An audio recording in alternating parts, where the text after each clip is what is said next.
आप हमें आशीर्वाद दीजिए, अब हम यहां से निकलते हैं। माया से बने वो आदमी और औरत। ठीक है, तुम दोनों यहाँ से चले जाओ और दोबारा कभी यहाँ लौटकर मत आना। आज से हमारा और तुम्हारा कोई संबंध नहीं है। जाओ, निकल जाओ यहां से। ठीक है, अगर आप लोग यही चाहते हैं तो यही होगा। और वो आगे बढ़कर उनके पैर छूती है, फिर वहां से निकल जाती है। संभल भी उन्हें प्रणाम करता है और डायन चमेली के पीछे पीछे झोपड़ी से बाहर आ जाता है, जहां आसपास खड़े लोग उन दोनों को ही देख रहे थे। डायन चमेली उन सबकी तरफ तिरछी नजरों से देखती है और अगले ही पल वे सब वहां से तेजी से इधर उधर चले जाते हैं। मुझे तो तुम्हारे परिवार वाले कुछ अजीब व्यवहार वाले लग रहे थे। चलो, जबरदस्ती बोलने की कोशिश कर रहे हो। क्योंकि ये सब हमारे रिश्ते से खुश नहीं है ना, इसलिए ऐसी हरकत कर रहे हैं। चलो, हमें भी इन्हें याद नहीं रखना है। आज से सिर्फ मैं और तुम और हमारी जिंदगी। हाँ, तुम बिल्कुल ठीक कह रही हो। चलो यहां से।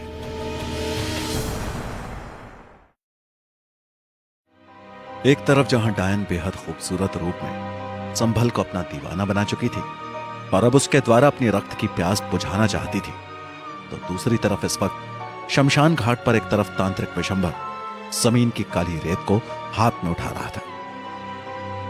मेरा सबसे बड़ा उद्देश्य कैसे पूरा होगा, कुछ समझ में नहीं आ रहा। हर बार कोई ना कोई अड़चन मेरे सामने आती जा रही है। और ये बाहर की दुनिया, ये एकदम से कैसे बदल गई? आखिर कौन सी शक्ति का ये तंत्र जाल यहां फैला हुआ है? कहीं ये मुझे रोकने के लिए तो नहीं है, या फिर ये कुछ और ही चक्कर है? मैं इस बात का पता कैसे लगाऊं? कैसे होगा इस बात का मुझे ज्ञान? ये कौन सी शक्ति मेरे सीमा से बाहर फैली हुई है जिसे मैं नष्ट भी नहीं कर पा रहा? तांत्रिक विशंबर अपने हाथ में उठाई गई काली रेत को दोनों हाथों में ले लेता है और कुछ मंत्र बोलना शुरू करता है। फिर उस रेत को हवा में उछाल देता है। तांत्रिक मंत्रों से वशीभूत हुई वो काली रेत जमीन पर नहीं गिरती और हवा में घूमने लगती है और उस रेत से एक आकार जन्म लेता है। फिर वो उस लहराती हुई रेत का एक चेहरा नजर आने लगता है, जो किसी काली बिल्ली की तरह नजर आ रहा था। और फिर धीरे धीरे वो चेहरा स्पष्ट हो गया। काली बिल्ली बेहद ऊंची आवाज में म्याऊं म्याऊं करने लगी थी, पर उसकी ये म्याऊं म्याऊं किसी शेर की गर्जन के समान प्रतीत हो रही थी, जिसे सुनकर तांत्रिक विशंभर को बड़ा सुकून महसूस हुआ और उसके गले से भी एक थरथराती हुई आवाज निकलती है।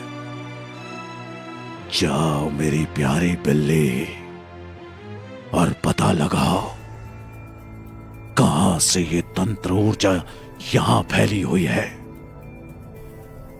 कौन है इस ऊर्जा का जन्मदाता? तुम्हें ये बात पता लगा कर आनी है।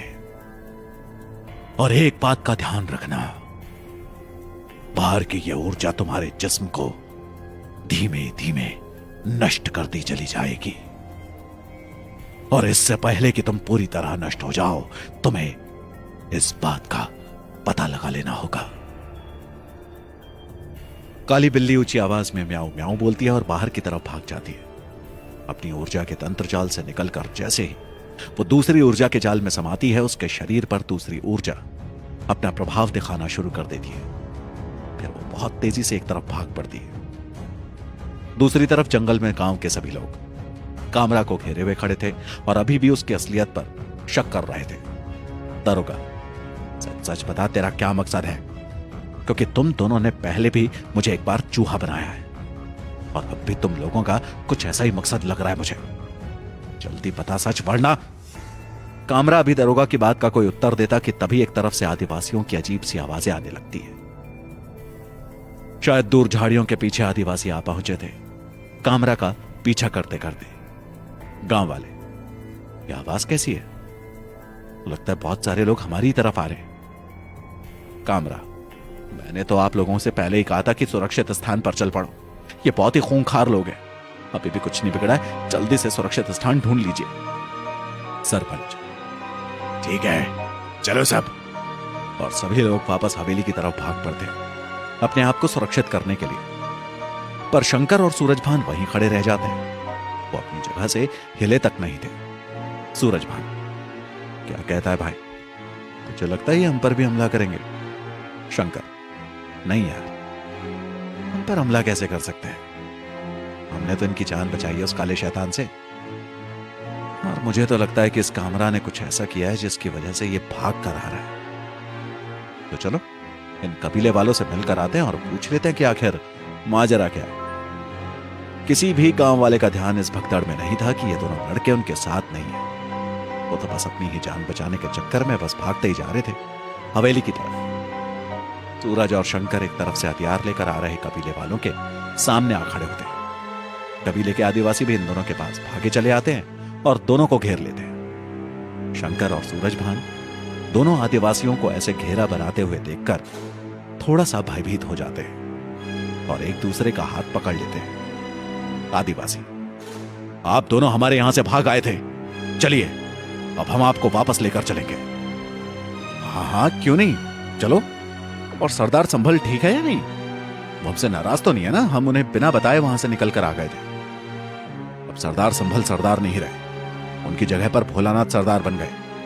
चलो तुम दोनों, हम तुम्हें अपने नए सरदार के पास ले चलते हैं। और आदिवासी इन दोनों को ही पकड़कर अपने कबीले की तरफ बढ़ गए।